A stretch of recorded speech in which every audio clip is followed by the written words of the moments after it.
不起，因为我会试着用中文，但是大多数时候我的中文只马马虎虎。我会说慢，我会说容易，所以谢谢，因为现在你们得有很多耐心，请允许我告诉你们，一点关于 WWE。WWE 是。Right. Well, yeah. We don't have John Cena in the studio, but we have. Well, that was his. It was from Shanghai, wasn't it? And I got probably about 4 words out of that. What did you get, Aaron? Well, I mean, that was a whole lot of Mandarin to get used to, I guess. Yeah. I quite like mandarins. Well, yeah, I mean, Cena done well. What can I say? He knows his way around the language. Yeah, I think I got WWE. I swear he said John Wayne.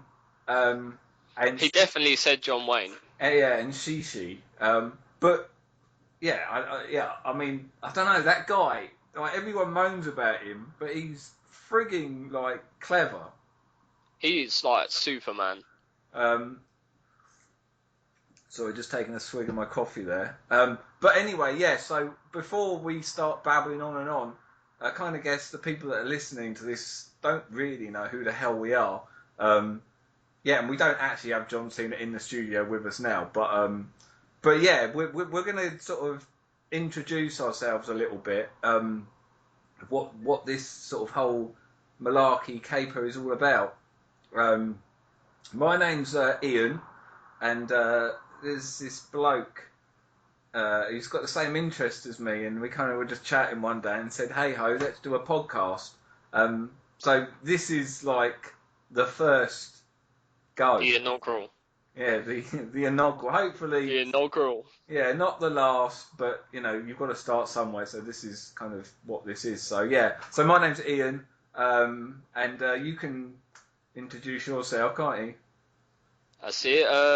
My name's Aaron, and I am, I guess, your co-host, or so to speak, the brains of the podcast, maybe. Well, yeah, that's quite nice. On the first podcast, you've called yourself the brains, which is basically just calling me the dumbass. Oh yeah. But yeah, really, you know, we're just two sort of average Joes who just like wrestling, and we kind of wanted to just put something together, just something light-hearted. This podcast doesn't even have a name yet. You know, we may change the name several times, but really, we'll get there. Yeah, really, it's just us wanting to talk about wrestling with each other, but you know, also engage with people that are going to listen to it as well. And you know, we don't know the platform that this is going to be uploaded to, but you know, we're going to start off with YouTube before we start actually like making it a podcast, so that you can download it, listen to it like on the go on your way to work and stuff like that. But really, essentially, our kind of main aim is to just make it like a very light-hearted phone call, so to speak, and kind of just go from there. And I mean, my idea for this is it's just general wrestling natter, like you would with your mate down the pub. Yeah, that's it. I mean, the way we kind of approached this and we wanted to go with this is it's very much the fans podcast. And I think we've got quite a few good ideas to separate ourselves from everyone else, you know. And obviously, in the future, it'll be good to get, you know, fellow fans we know or maybe not know so much that we can, you know, share our views with. Yeah. I mean, you know, we're not going into this with a big head or anything. You know, we don't know what we're doing, but you know, we just kind of want to just talk about wrestling, and instead of just keeping it between the two of us, we want to sort of share it with as many people as possible. So yeah, that's the main sort of idea of the show. We're hoping to kind of do one a week, or maybe like little sort of nuggets in between here and there. You know, if big developments come up, we may possibly do little sort of extra pieces here and there to just just briefly discuss it. But yeah, I think first of all, really, it's been quite I wouldn't say a manic week, but the last kind of couple of weeks in wrestling in general have been. I think there's been quite a lot going on. Yeah, definitely. So if we sort of start off just talking about what's kind of happened over the last sort of couple of weeks in general in wrestling.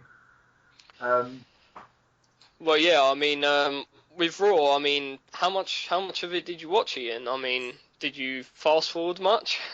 To be honest, our general Raw reviews are probably going to be quite lame for a while.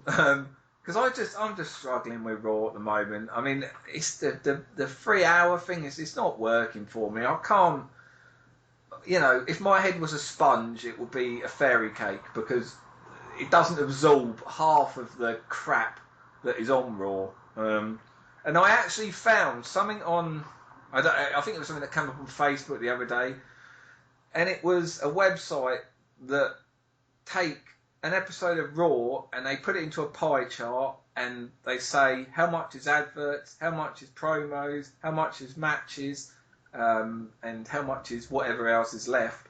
And it was something ridiculous, like 20% of it was actual wrestling. I think it was like half an hour was wrestling out of a 3 hour show.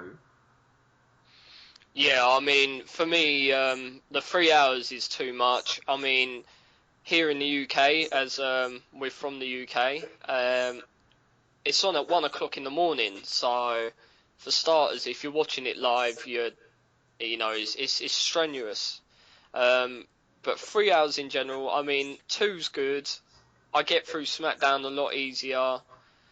But yeah, no, it is a bit too much for me. I wouldn't like it to be 3 hours.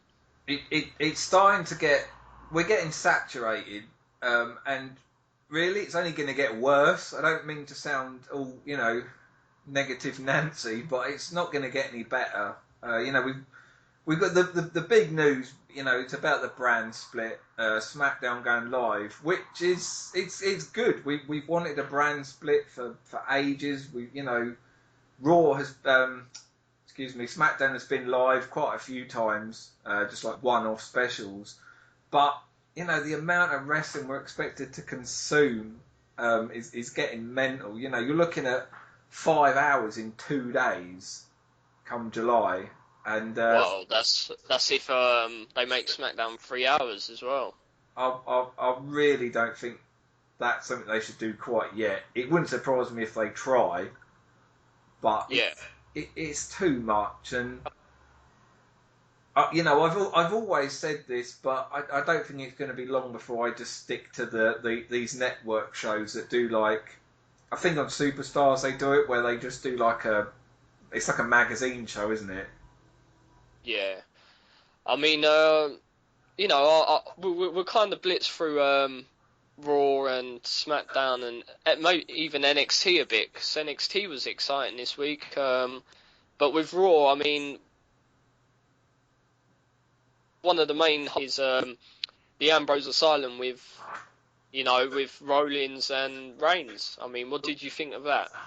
Yeah, it was really good, but it's a shame it's not wrestling. Yeah. I did think it was good. It was. They definitely teased on the whole Shield sort of angle. They bigged up the Shield, didn't they? So they were all very chummy and all this, and then then comes this is why I hit you over the head with a chair, whatever it was, over the back of a chair. But it was a good little segment. I thought it went really well. Well, it's funny enough saying that. I mean, I'm only going to pick the real highlights. But wrestling-wise, there wasn't tremendous much. I mean, you had Paige pin Charlotte. Does that mean Paige has got a title shot down the line? Maybe so. Well, there's big things planned for according to Trips, there's big things planned for the women's division. So, I don't know if that's the women's division in general or if that's just the NXT women's division, but I'd like to think it means something. And I really hate this thing when they get a big wrestler in, they get the immediate push like Paige did, and then they end up just doing nothing. I wish it was just consistent and that WWE didn't get greedy, keep signing big names, put a title on them. They lose the title, then they sign the next big name, put a title on them, etc., etc. I wish it would just be consistent. Yeah.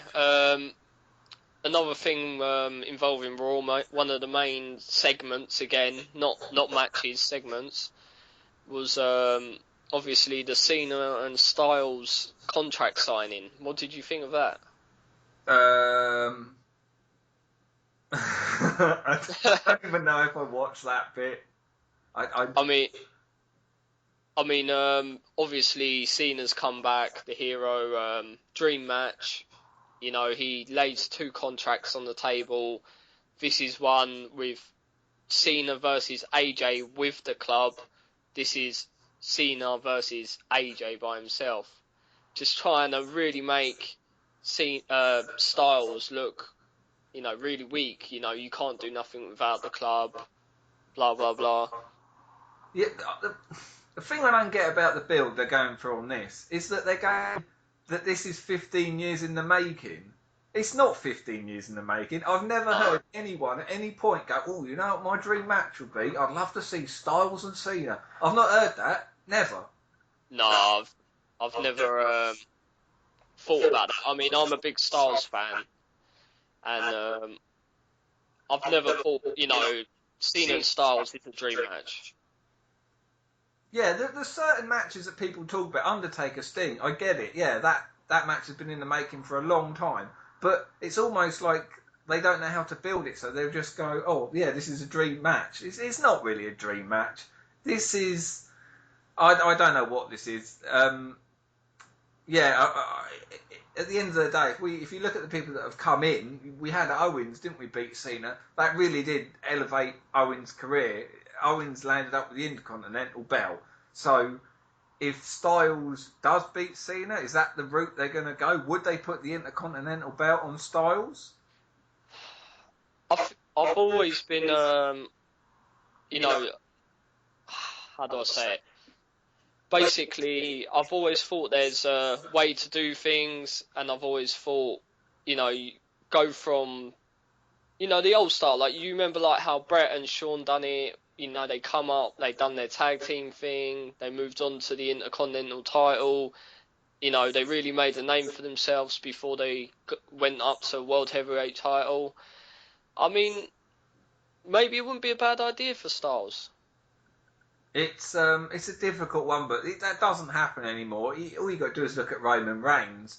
Did the Shield ever get the tag titles? I can't remember. Yeah. So basically, was that like Freebird rules? Was that they all had it, or? No, I mean, Rollins and Reigns held the tag titles, and Ambrose held the US title. So really, I don't know. I don't think that counts. Yeah. The Intercontinental belt is supposed to be the stepping stone to the heavyweight title.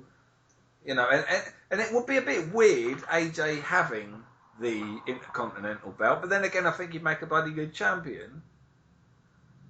Did you think it's kind of weird when Daniel Bryan held it towards the end of his career?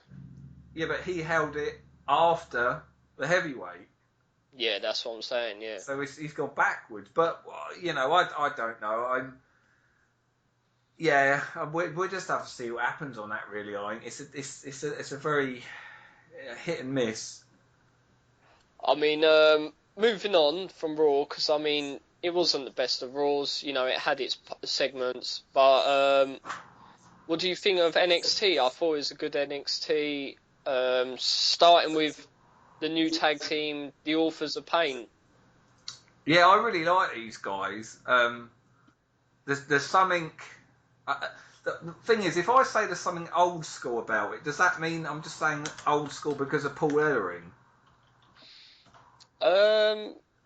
I think there's a bit of element of that into it. You know, he was legendary manager of the Legion of Doom, the Road Warriors.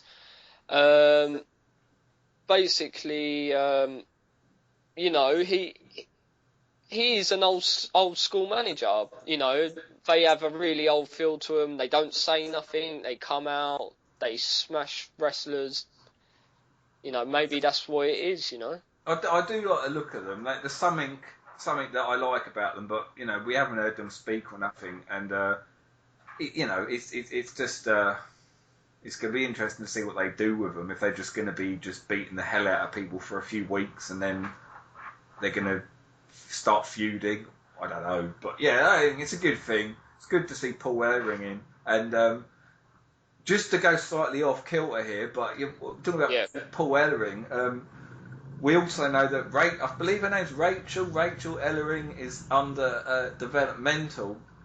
Okay. Obviously, you know, on the Indies, and I believe it was nobody out there chastised me for this, but I believe it was shot at Shine 35, which I think has just happened, maybe a week or so ago. I'm not 100% sure, but she actually faced Tessa Blanchard. Yep. I'm not quite sure who actually won that match, but you know, it's the Ellering family all going on in NXT, which is kind of quite exciting. Well, yeah, and we saw Tessa versus Carmella this week, which was it was all right. I mean, I'd like to see Tessa go over a bit more. It's a difficult one. You can't put Tessa over because at the moment Carmella is over, but she's not over on a winning level, if you know what I mean. My views on Carmella is I find her slightly annoying.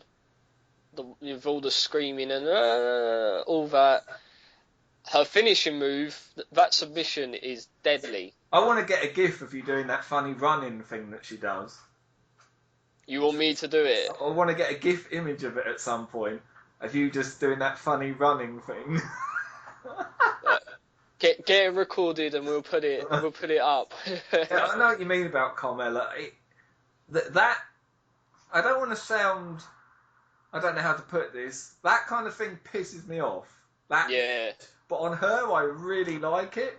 I really, to me, she's a bit Bayley-esque because when she comes out, people are happy. She for me anyway, she sort of gives me that happy feeling. And as much as I don't like the stupid cap and all that crap, but for some reason, I kind of like it with her. Something kind of works, but they're not going to put Tessa over quite yet. You know, she's in that Peyton Royce, Billy Kay spot at the moment. But you know, she's one hell of a wrestler, and you know, she's been on the Indies for quite a while now.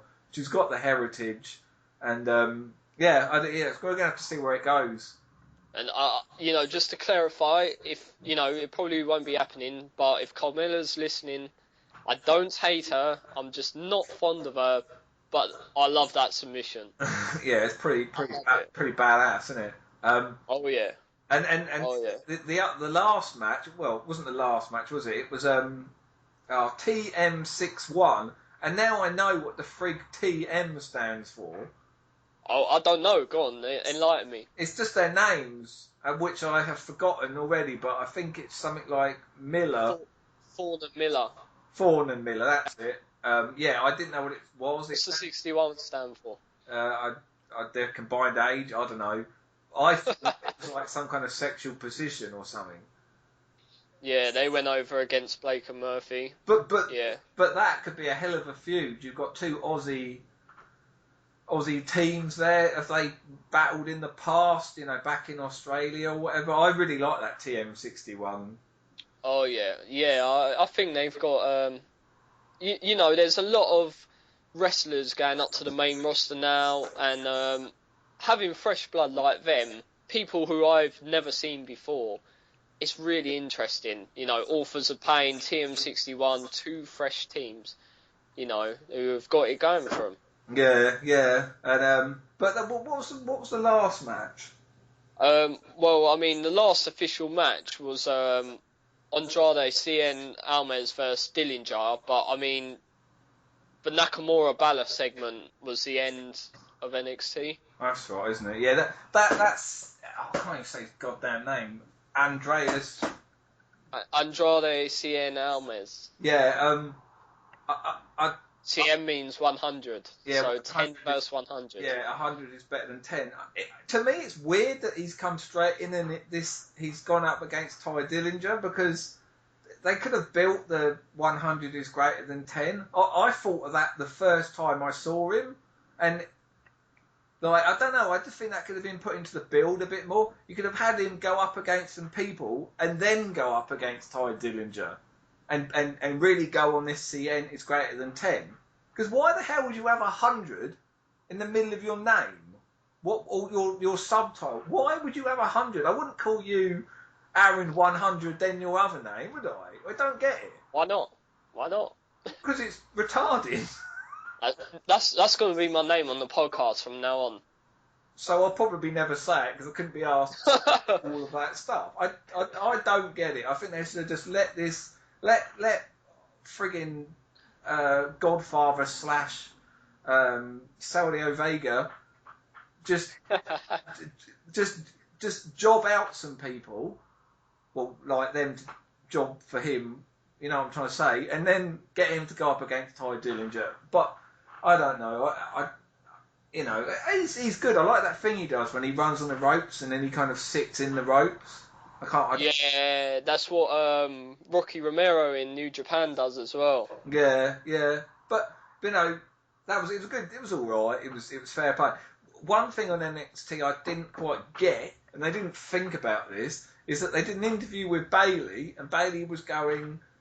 The interviewer was going, "Oh, when will you be back in the ring?" And Bayley goes, "Well, I've just spoken to Mr. William Regal, and he's cleared me to wrestle." But she's been wrestling on the damn UK tour all week. Well, that says it all. Think about it, Willie. Yeah. But yeah, it was alright NXT, you know, not too bad. I mean, before we wrap up the NXT and move on, I mean, Nakamura versus Balor. I mean, match of the year candidate already? Maybe? Well, yeah, it's going to happen. Yeah. It will happen, but they just build it. Don't just go, the fans want it, we'll give it to them. Like, actually build it. Yeah, I mean... Don't give it away. They done a good job at the start of the year at Wrestle Kingdom with AJ versus Nakamura. So, I mean, if they go the same route as that, you know, I think it could be really something special. Yeah, you know? it could be. It's just don't muck it up, you know. But anyway, I mean, some general news. I mean, what do you think about Lesnar, the whole UFC scene? The thing is, whenever I hear stuff like this, I get really excited. There's so many things in wrestling I get excited about that come down to absolutely nothing. Like, nothing comes of it at all. Yeah, they're WWE are letting Brock Lesnar wrestle at UFC 200. So we know that he has he's supposed to be wrestling at SummerSlam. And the thing that is a worry with this is that if Brock Lesnar was to get injured, if he had a head injury, let me work out the times in my head. UFC 200 is when? I can't even remember. Is it in July? Yeah, July, yeah. If he gets a head injury in July, I don't know, it's the State Athletic Commission, whatever you want to call them, will not let a wrestler or a competitor compete with a head injury for at least 3 months. So if he gets a head injury, what happens to his match at SummerSlam? Well, yeah, I mean, he won't be able to compete. It's just simple as, you know. But it sounds like they're going to bill it as Brock Lesnar SummerSlam. Well, yeah. So I mean, who's he going to face anyway? Well, this is it. I mean, could we be looking at him, Kevin Owens, or but even still, if he gets a head injury, he can't compete. It's a big gamble by WWE. Yeah. So yeah, that's it. I don't know what they're going to do. And also, they're letting him have his WWE theme music at UFC. There's some sort of deal in place. I mean, where WWE maybe could get Ronda Rousey at Mania. There's got to be some deal there. I don't reckon there's anything in stone, but I reckon it's you scratch your back, I'll scratch yours, and that's what they, you know. I think Dana White is quite vocal about, like, that cross promotion is good in one way or another. Yeah, well, that's it, yeah. You know, sad news, you know, it's something we don't condone, you know, the Jerry Lawler situation. What's your thoughts on that, you know? Yeah, it kind of mixed, really. I mean, I don't condone that kind of stuff at all. You know, for those that don't know, basically Jerry Lawler and his fiancée, I think her name's Lauren McBride, were arrested around 1 a.m. This would have been on the 17th, which is yesterday, which would be a Friday, I believe, because they got into an argument and it turned into domestic, like, abuse, domestic violence. As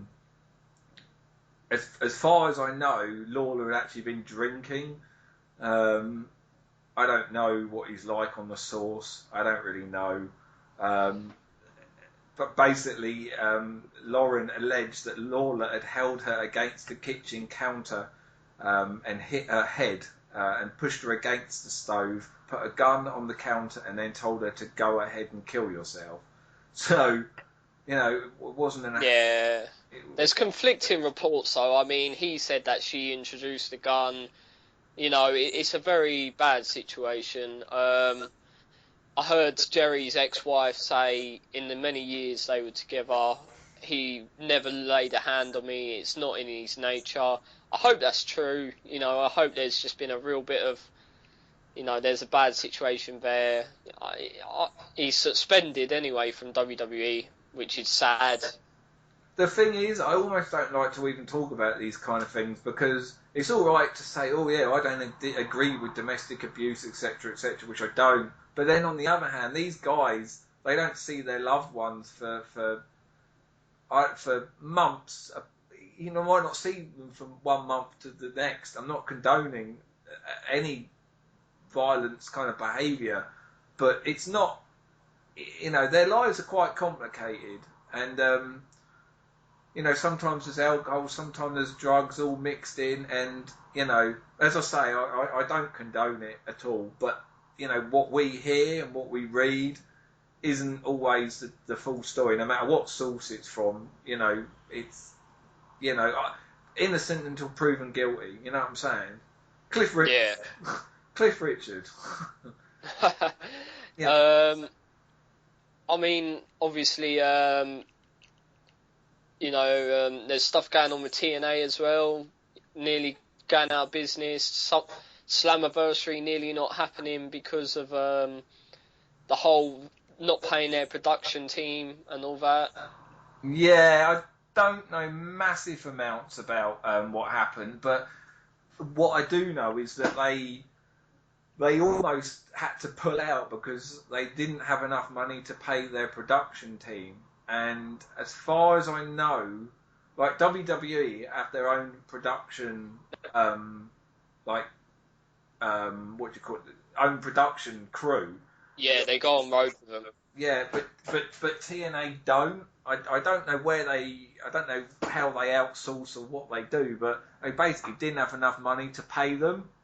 And Billy Corgan came in last minute. I don't quite know what he did, but he came up with the money somehow. But it just feels like they've just dug themselves out of this hole.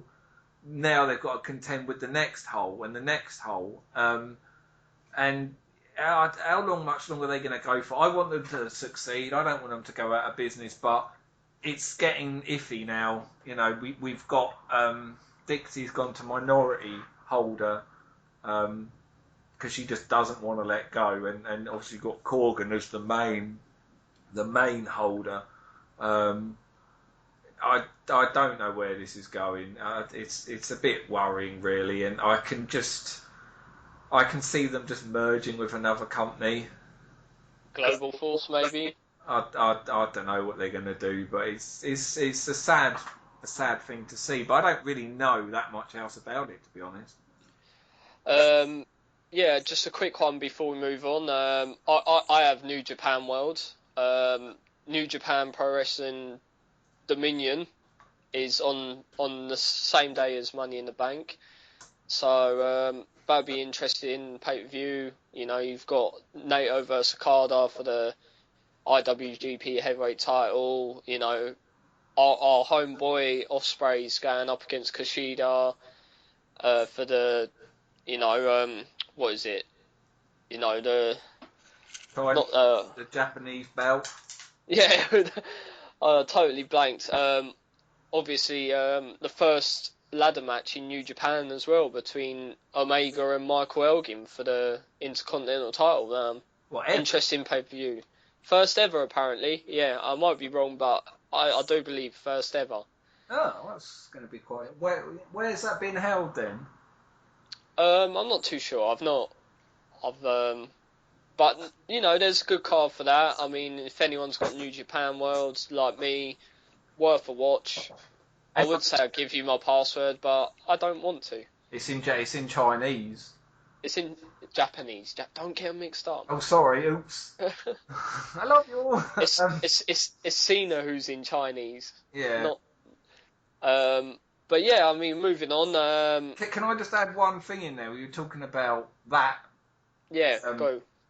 We had this thing, didn't we, where Triple H was in Shanghai and they signed this Bin Wang bloke. Is that his name? Bin Wang. Bin Wang. Yeah, like Bin Laden and Wang. Like as in a Wang. A Wang, a W-A-N-G. Oh wow. So, and from what I saw, they had probably about 40 or 50 different Japanese athletes. He basically announced them as athletes. People, footballers, I think there's always some bodybuilders in there. There was all different sports orientated athletes. I don't quite know. I don't know if they're all going to the PC or what. I don't know, but and I don't know what this bloke's background is. But yeah, you know, it's another. But I can see why they've done this purely because they're off to Japan, aren't they? Very soon to do some kind of tour. Yeah. So we're just gonna have to see what happens with that. You know, it's quite exciting. There's so much stuff happening. We just can't really fit it all in. Yeah, that's it.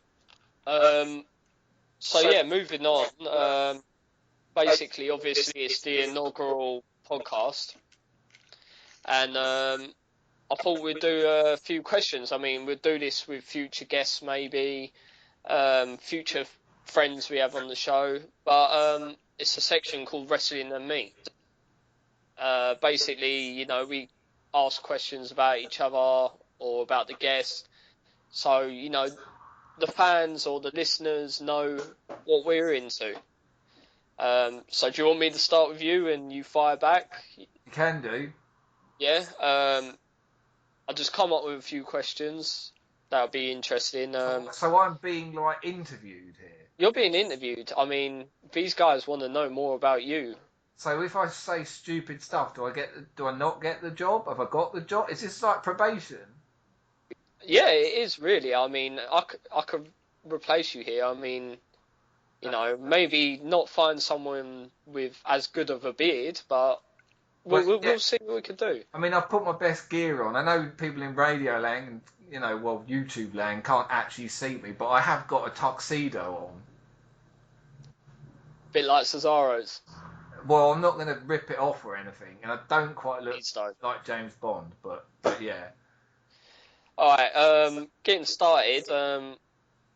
You know, simple question. When did you start watching wrestling? Oh Christ. I think it was WrestleMania 7 time. Was back in the days of Sky TV. It was, it wasn't as easy to watch as it is now. It was very different back then. But yeah, WrestleMania 7 time. I mean, for me, I started watching wrestling in 1994. Obviously, you know, that was around the time of WrestleMania 10. That was, you know, first pay-per-view I ever watched. Next one is, how did you get into wrestling? I don't know. In all honesty, I really don't know how the hell I got into wrestling. I think it started from collecting stickers, and I remember going to a childminders and we watched SummerSlam '92, and I was a bit obsessed with Shawn Michaels. And I don't know. I've had me on and off periods, but it's just something that's always been there. Yeah, I think I'm with you on that one. For me, it was a childminder and all that, and you know, he was older, and I watched wrestling with him. Next one is, who's your favourite wrestler, of all time and present? I'd probably say like Hogan of all time. I don't. Yeah, I mean, I had the chance to meet the man, and when I met him, With me. I mean, yeah, with you, and you know, you'll probably testify on this, but I personally found it quite emotional, which sounds, you know, it sounds kind of sad, but that was someone I grew up with. I sat as a family and watched him. I cheered with my parents for him, and yeah, it's got to be Hogan. He wasn't the greatest wrestler in the world, but yeah, Hogan, past wrestler, present. I don't honestly know. I couldn't tell you. I really couldn't tell you. It changes so regularly. For me, all-time favourite wrestler, I mean, becoming a fan in '94, I was a big fan of Bret the Hitman Hart. You know, it's so technical. What a wrestler he was. You know, he fit the perfect wrestler in my mind. You know, to a point that, you know, I once had pink Timberlands because Bret was awesome. But yeah, present, I'd say AJ Styles. You know, he fits that bill of a really good in-ring wrestler. What's your middle name? Oh, no one needs to know that. It doesn't start with a J though. No, it doesn't start with a J, but no one needs to know my middle name. It's not something like, I don't know. I'm not going to say it because it could actually be it. It could be someone's name who listens to this. So I'll shut up. No. Right. Moving on. It's changed your life. You know, had an impact. You sort of tripped out a little bit there. Yeah. How do you feel wrestling has changed your life? You know, as an impact. I think it's always helped me through a lot of sort of difficult times. It's always been something that I can just bung on, and it takes me back to a happier time. I don't. It's really hard to say. I think it's just got me through some bad times. It's always been a good escape. It's given me some good friends, some good experiences. You know. Yeah, I mean, I just think I've met some brilliant mates through wrestling. You know, best of mates. I just think no matter if you're happy or sad or feeling down, feeling lonely, it's somewhere where you can just escape, and you know, it cheers you up, even if it's a rubbish pay-per-view or rubbish Raw, whatever. So there's that. What promotions do you watch currently? Well, you know, it's hard. There's so much wrestling to consume, isn't there? I mean, it's like you just said in that previous question. It doesn't matter how crap WWE is. I always watch it. I don't know. I don't know. I'm like hypnotised by Vinnie Mac or something. I just always watch it. But yeah, away from WWE, I do watch Lucha Underground. I'm a little bit behind at the moment. I did used to watch TNA. I watched TNA solid from about 2009 to probably 2014 or something, and now I don't know. I don't like the new format and all that, so I'm dipping off of that.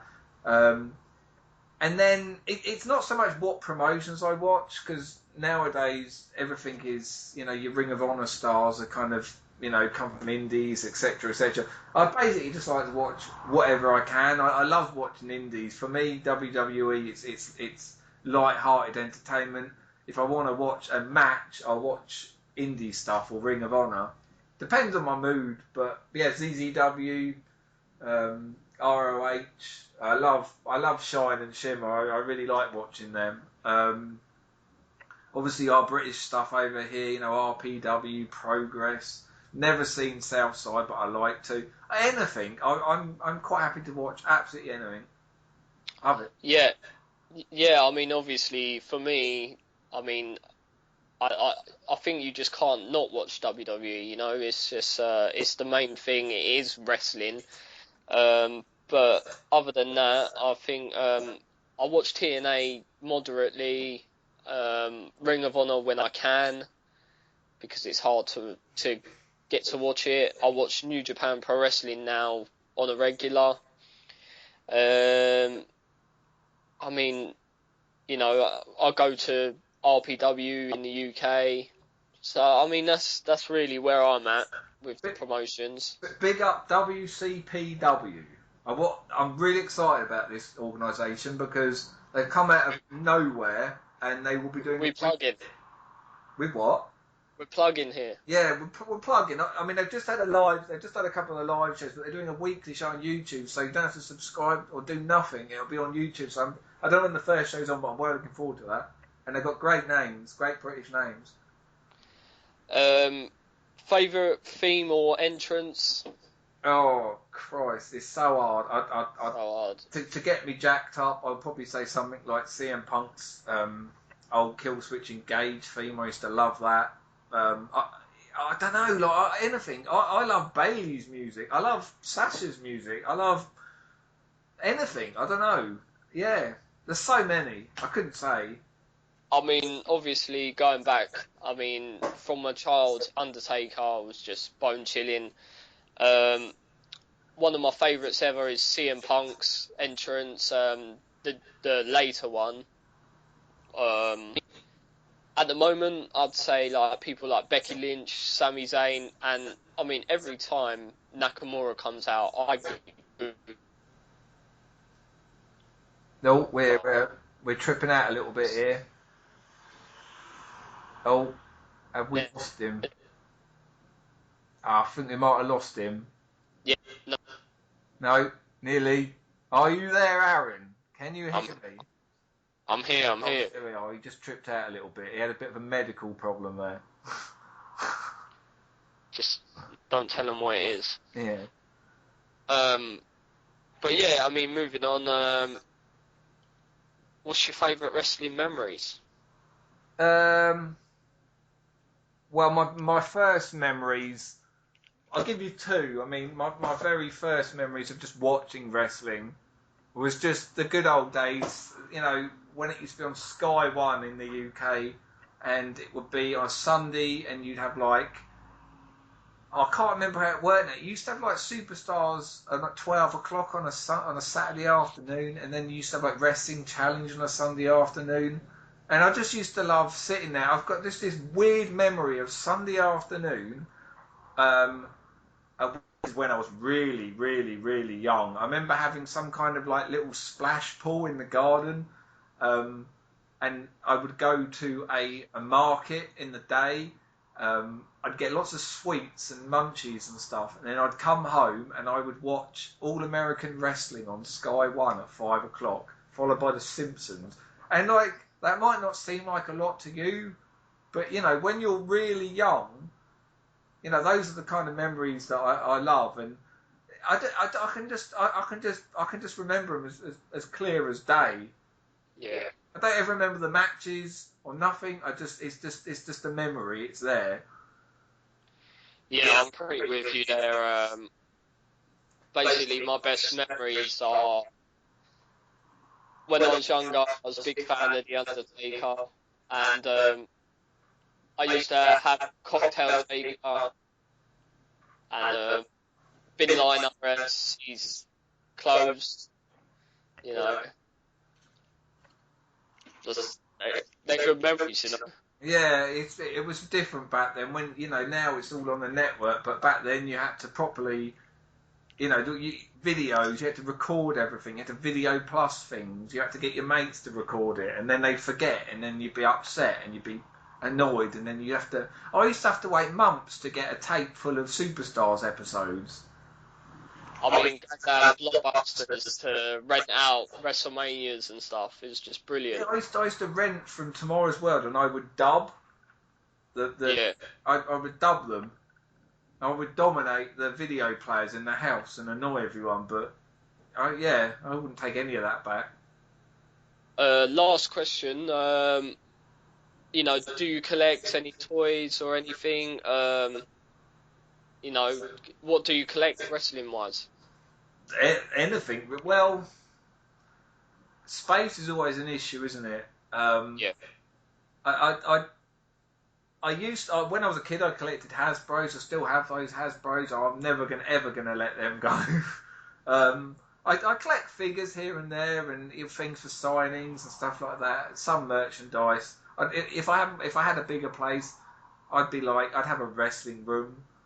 I'd be a proper wrestling geek. But nowadays everything's on the network. So to me, DVDs unfortunately are just wasteland now, which is a shame because I have loads. Yeah, same. For me, I mean, I was the same as you. I collected Hasbros. They're in the loft, I'm afraid. Since 2009, I collected WWE DVDs, TNA, Ring of Honor. But obviously, I don't collect WWE DVDs now with the network. I like collecting 8x10s that I get personally signed. Not already signed. But yeah, I've got. It took me 21 years, but I finally got a pair of signed Bret the Hitman Hart shades, which is a dream come true. Also, when I met Sting, I got a real black aluminium baseball bat signed by Sting. Very, very expensive thing. So yeah. Yeah, it's one of those things. To me, it's like you were saying about watching wrestling is like a comforting thing. All my stuff, I love having it. I don't freaking care if it looks like I've got a child's bedroom, like wrestling figures on my wall. It's just something that it's always just brought me, good memories, and why not? Yeah, definitely. So moving on, basically, should we talk about Money in the Bank predictions? Yeah, we might as well, as I haven't really done mine yet. For anyone who don't know, we have a little group messenger on Facebook full of 7 people. There's obviously me and you. We've got our mate Ryan, Blake, Mark, Andy, and the anonymous UK wrestling man who feeds us information. He's he peg feeds us. He's like our Stig. He's like a drip. He's not a drip. He acts like a drip because it's just a constant flow of information. Constant flow of information. I mean, he'll keep this podcast going just on UK wrestling news alone. But yeah, we've got a little predictions table. We started at the start of the year, and basically, whoever wins gets a free ticket to Revolution Pro Wrestling event of their choice. And personally, from me, being the nice guy that I am, I will personally pay for them to meet, get an autograph and a photo with an international talent that Revolution Pro Wrestling gets over. I thought the prize was a spank. We don't tell these people that. We don't tell them. I'm not really bothered now then. I was in it for the spank. we wasn't gonna discuss this with our viewers, you Well, it's know. too late now, isn't it? Can we cut that? I might do. We'll leave it in, you know. All right. So so yeah, I mean, you know, the lads have done all theirs. Basically, I've done mine. I'll go over it, but we'll start from the bottom to the top. Kickoff match: the Golden Truth versus Breezango. Oh, God. Sounds like some kind of frigging teeny bopper drink, the Breezango. I might Yeah. ask for one down the local club. Yeah, what was it? Golden Truth versus Breezango. Oh, God. Is it going to benefit either teams if they win? I don't know. Just have them both losing. I don't know. I will go for. Oh, God, it's hard that. I'll go for. Oh, Christ. Breezango. Whether it's. Breezango. That's it. Yeah, I went for Golden Truth. If anyone out there knows. Next match, another tag match on the kickoff show, is the Lucha Dragons, versus the Dudley Boys. It's got to be Lucha, whatever it is, Dragons. It's got to be because yeah. I'm personally going for the Dudleys. I think they need it. So. But what's the point? Aren't they just there to put people over? Apparently so. Give them a Hall of Fame and a DVD and send them packing, I guess. Yeah. You know. Right. I think that's all for the kickoff. I think, according to the website here. Moving on to the main show. I think. Do you know what? Apollo Crews versus. I've worked out why it's called the kickoff show. Why is that? Because all the fans kick off of it. How crap it is.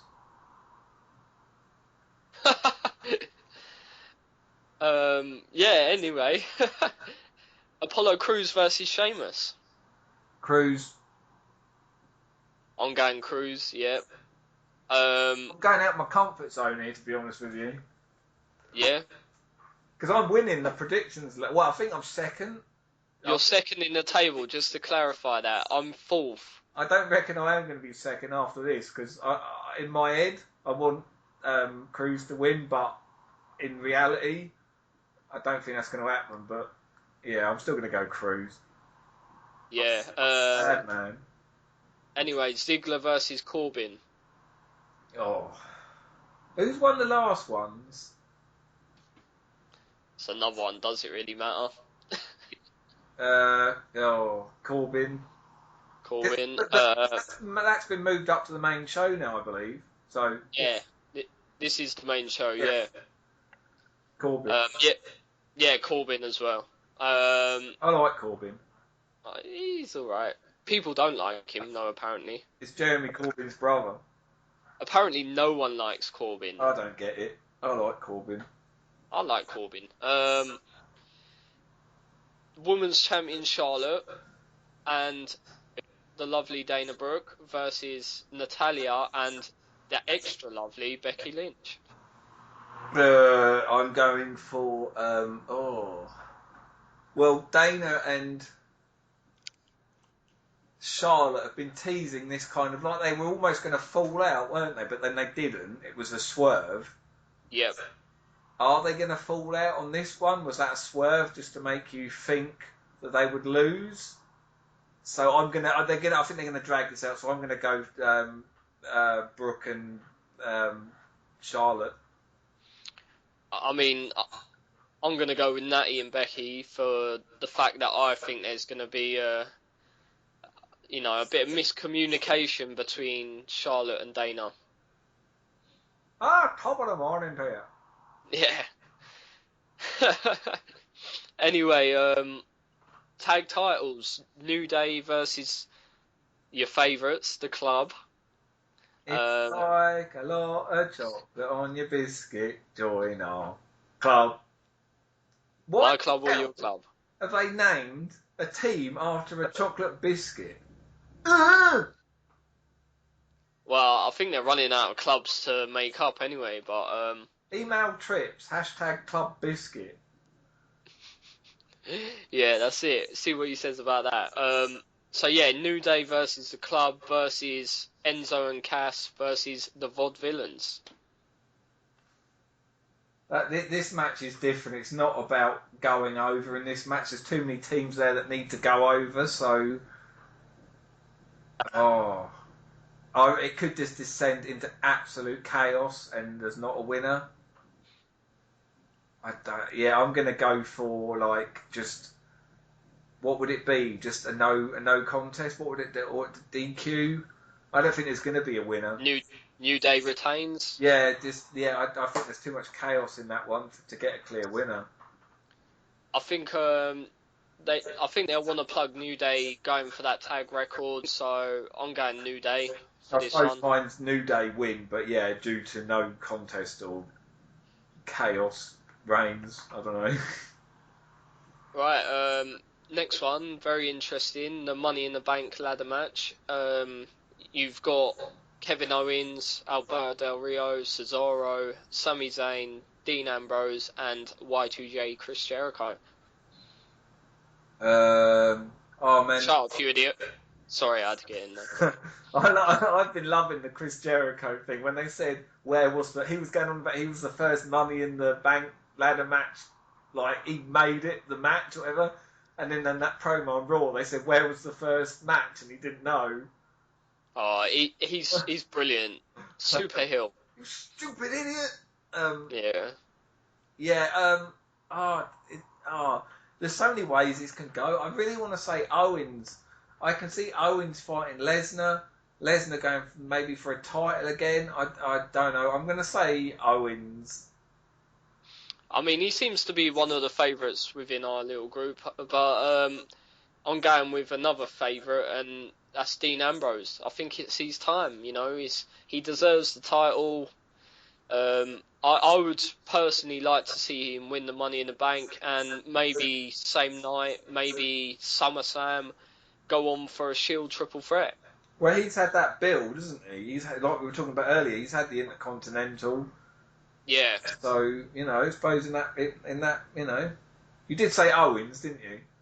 I said Ambrose. You said Owens. Well, yeah, I was listening, but yeah, same train of thought anyway.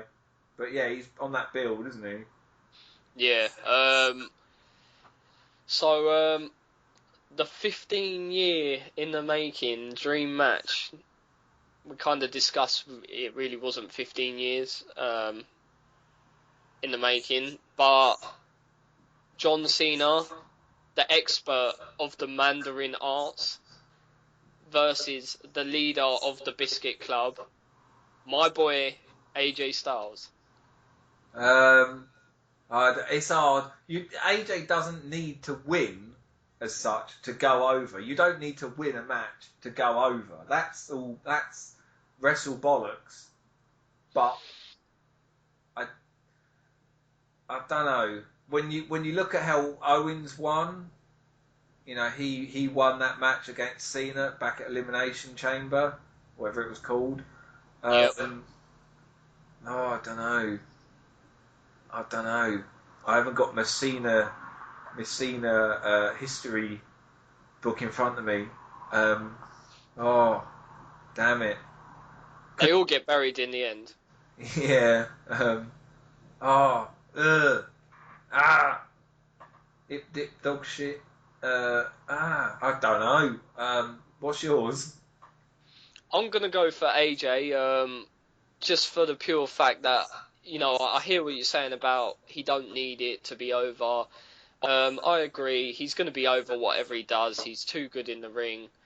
But I think his pay-per-view record since he's come to WWE has been pretty poor. He's only won one pay-per-view match at Fastlane.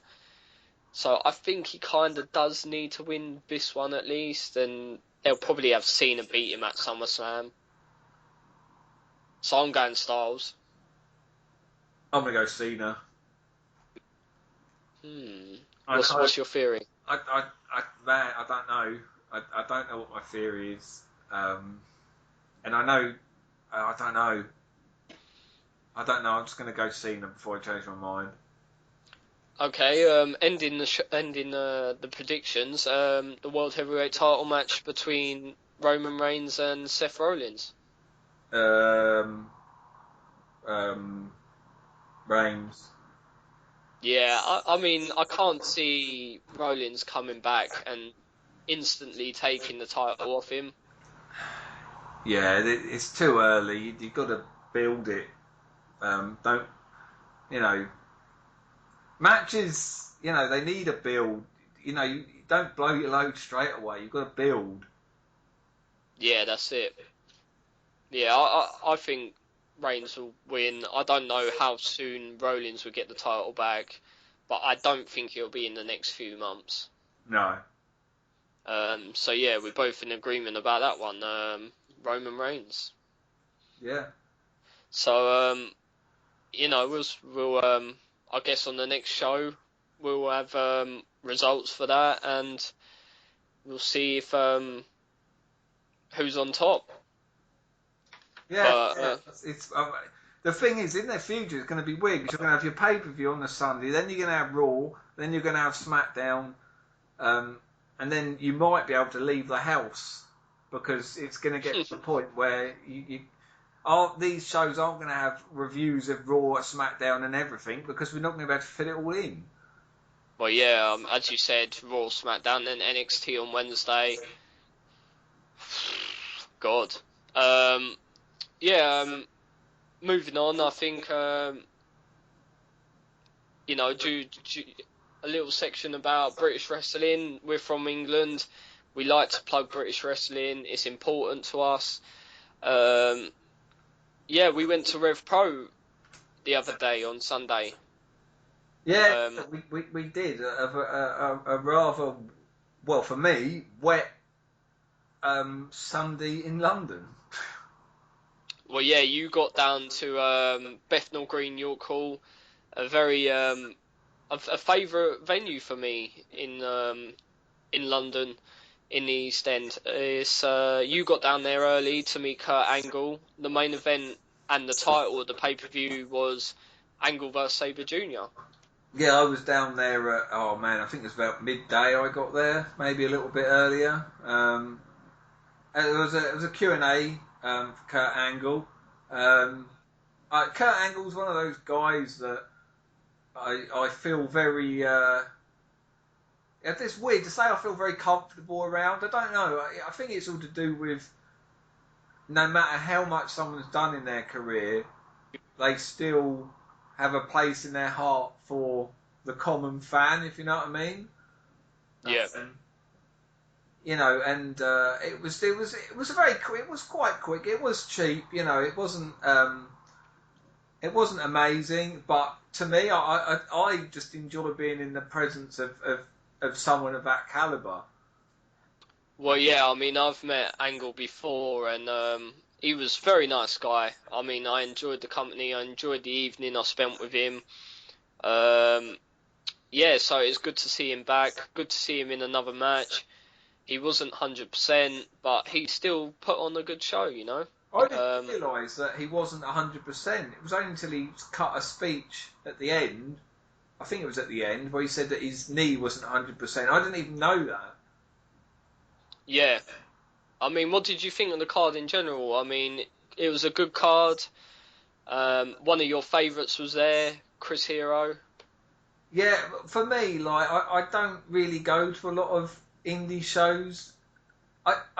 Because they run on Sundays, which is difficult for transport at times, and we kind of booked this, and I just didn't even think what day it was. I just went by. But then again, I keep up with the indie scene through the internet and whatever, and watch shows online and stuff.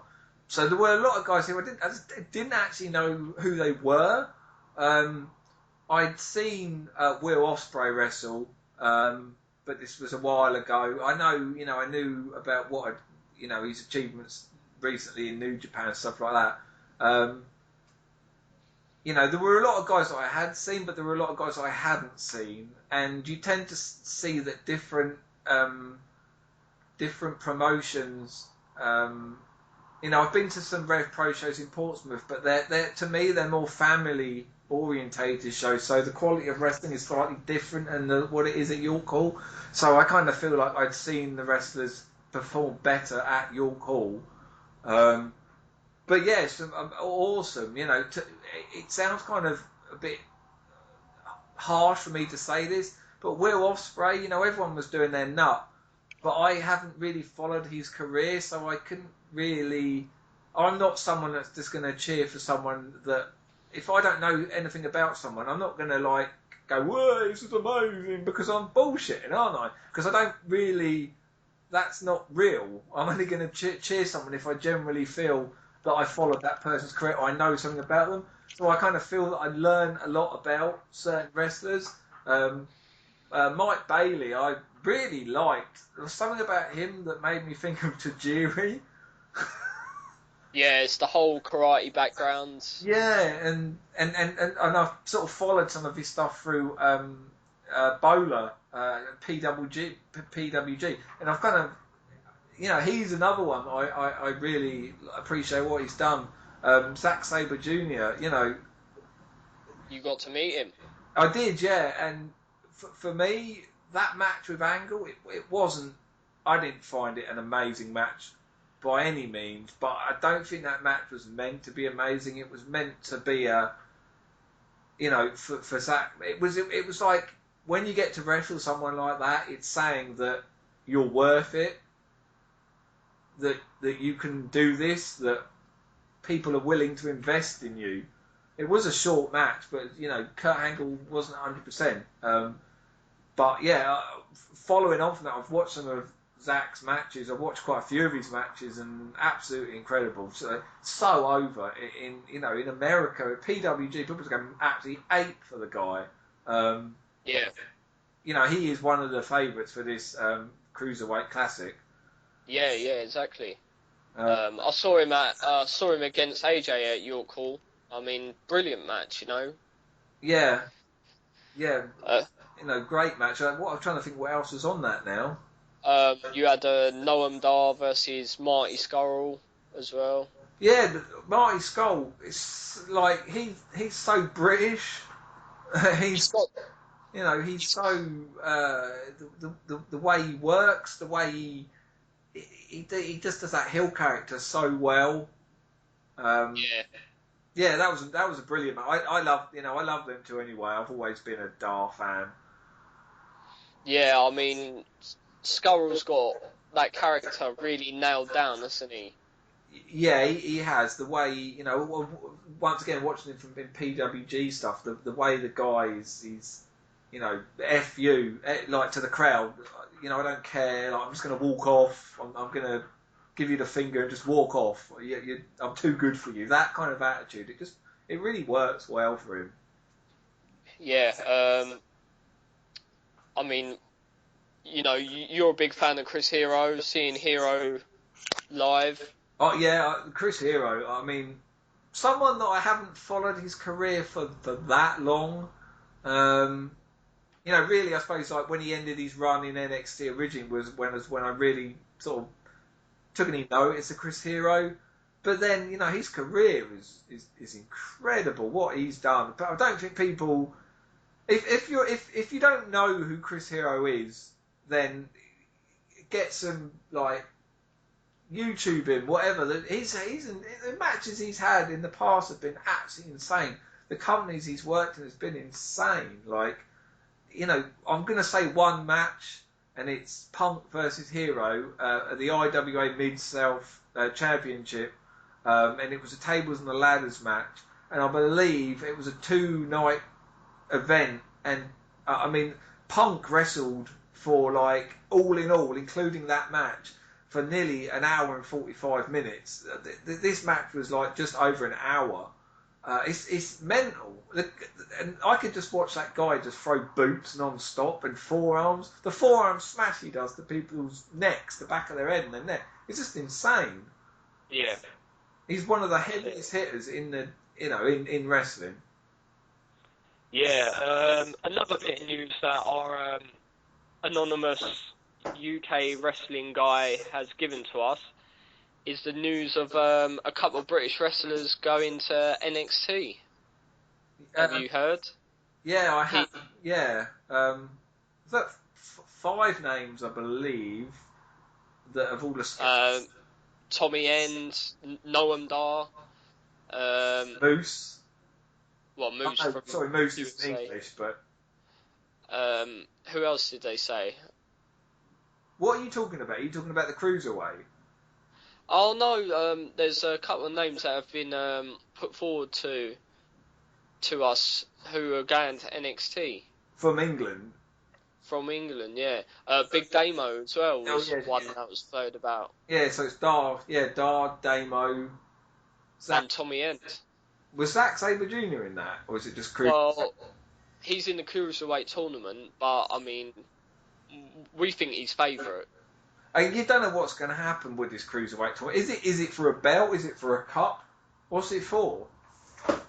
No idea, no idea. But So it's going to be interesting to see what they do with it. And I think it's the 13th of July that this thing debuts. it's coming quick. And I don't know if it's going to be live. I hope it's live. Or is it a network special? Well, I think it's a series, isn't it? It's not one off. I think it's a series. Yeah. So I don't know if it's. I mean, nowadays they have to do stuff live because of spoilers, etc., etc. Well, yeah, I mean, that's covering a bit of British wrestling, which we like doing. Obviously, every week we'd like to highlight a wrestler, tell you guys something, you might not know about him. We thought it'd be fitting if we cover one of your all-time favourites, Ian. The immortal Hulk Hogan. Yeah, Hogan is someone that. No, I kind of grew up watching. I think basically anyone of my age cannot argue that Hogan is the greatest. I'm not going to say wrestler. I'm just going to say wrestling personality because I'd agree with that. Yeah. because he was everybody knew Hulk Hogan. If I walk up to somebody now and say, "Do you know who Randy Orton is?" then the chances are, if you say, "Who do you know, Randy Orton or Hulk Hogan?" they're going to say Hulk Hogan, whether they're 70 or 17. They're going to know Hulk Hogan, and he was just a wrestler of a generation, and he was somebody that I sat down and watched with my parents. And I listen to his entrance music now, and I think, God, that's cheesy. But back then, it was amazing. Yeah, I think with Hulk Hogan, he's just a figure that even if you don't even like the wrestling industry, people know who Hulk Hogan is. He's just that big. Yeah. Back then, he was a sign of the times. That kind of gimmick, whatever, it wouldn't work now. But he was a sign of the times. He was a movie star. He was on breakfast TV programs. He had endless when you talk about merchandise, I would probably say Hogan was one of the first big selling merchandise contributors. Yeah, I mean, obviously we both met Hogan at the same time, which was for us very special because I knew how special it was for you to meet Hogan. I could see that little kid coming out of you. I mean, we had a great evening, didn't we? Yeah, when I met Hogan, I've met a lot of wrestlers, and some of them I can just stand in the queue and I'm just sort of chilling. Some of them I can stand in the queue. I'm a bit nervous, but when I stood in the queue to meet Hogan, it was like I was like flashback into the times that over the years, I'd spent with loved ones that maybe aren't here anymore. And yeah, the emotion I had when I met Hogan, it was so bizarre. I was so nervous, but when I got there and shook his hand, I can't. I think I put my arm around him or something, and I just said, this is it. Like, this is as good as as it's ever going to get for meeting a wrestler, and yeah, it was an incredible moment. Yeah, I mean, for a whole experience of meeting a wrestler, as you said, it was very special. With the friends that we had there, it was very special. Obviously, I said about you, our friend Mark, who took a ridiculous amount of merchandise for Hogan to sign. I'm talking about 8x10s, VHS covers, figures.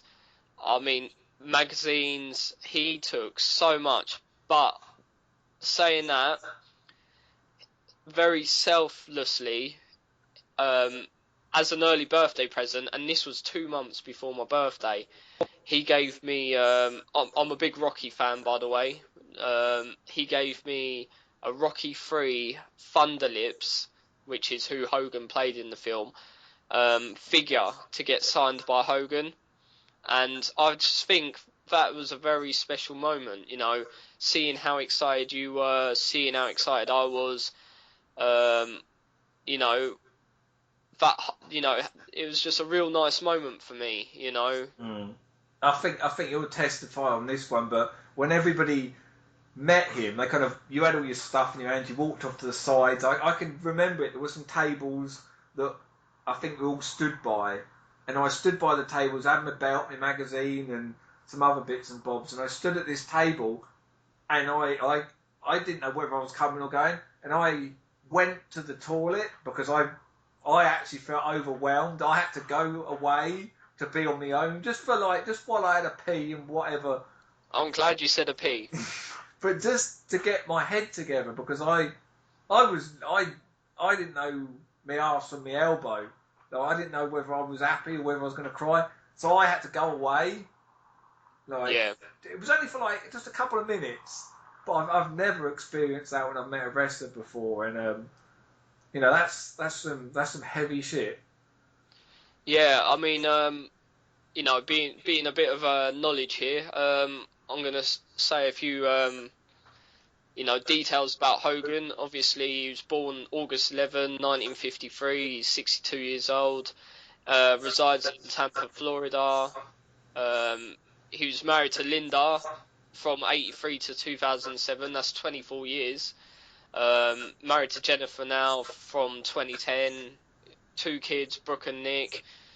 6'8", 322 pounds. Such a figure. Trained by Hiro Matsuda. Made his debut in 1977. Retired 2013. I mean, that's a bit of knowledge for you there. What a career.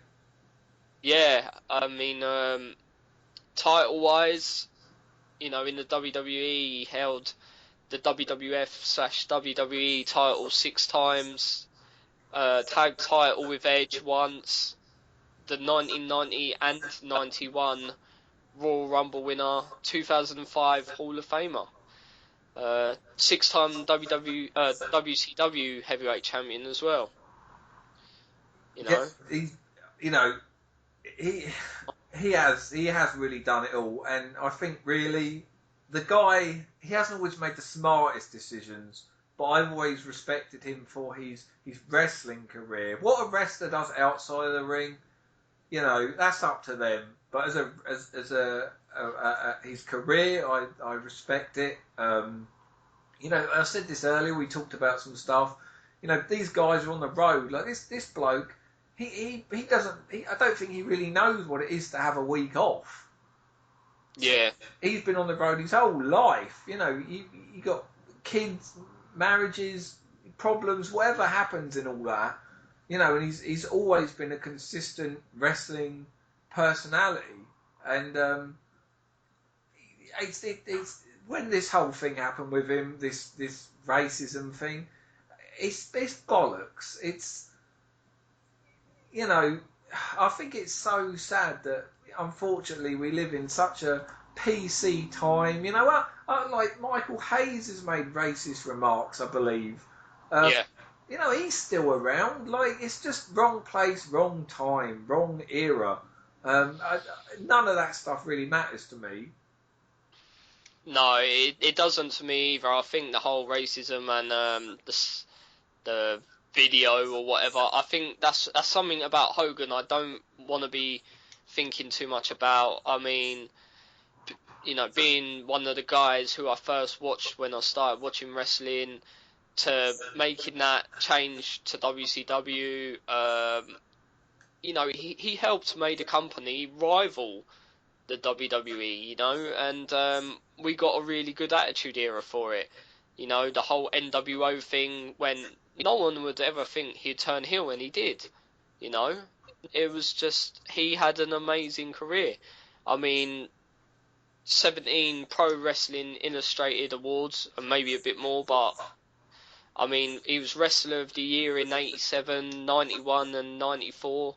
You know, Match of the Year in 85, 88, 1990 and 2002. So, I mean, he stood the test of time. Yeah, I think that, you know, he's just a legend. You know, he will go back to WWE at some point. I really hope so. You know, he will. WrestleMania 30 was incredible when he was there. You know, WrestleMania 31 he was there, wasn't he? He came out with the NWO. Yep. You can't, you know, that reaction, you can't deny the guy. It's just, unfortunately, public trading company means you have to have a very, you know, stiff upper lip, and you can't. There's a lot of things that you just can't say, despite the fact that what he said wasn't even under the WWE umbrella. It was in his own personal time. Yeah, I mean, I get the zero tolerance to stuff like that, but I think he's been very mistreated, and I think he really put wrestling on the map with Vince McMahon, and people forget that, you know. Yeah. Hulk Hogan, Mr. T, Roddy Piper. You know, that was the one that made it really, and you know, unfortunately, these things happen, and it's only going to continue to happen now. There's more social media. There's Facebook Live now. You know, someone's going to put their foot in it. You're waiting. I was watching a Facebook Live video earlier, and it was Becky Lynch, and she made a comment, and I thought, oh, don't say that. That's not very PG. But this is the way it works now. Yeah. Well, I guess that kind of wraps up our podcast for this week. Any last words from you? Well, I think what we're probably going to have to do is, we've babbled on for nearly an hour and 45 minutes here, so I think what I might do is split this video in, split this thing in half somehow, don't know how, and upload it in 2 parts. So, you know, that's it. And as the great Gordon Soley once said, "So long, everybody."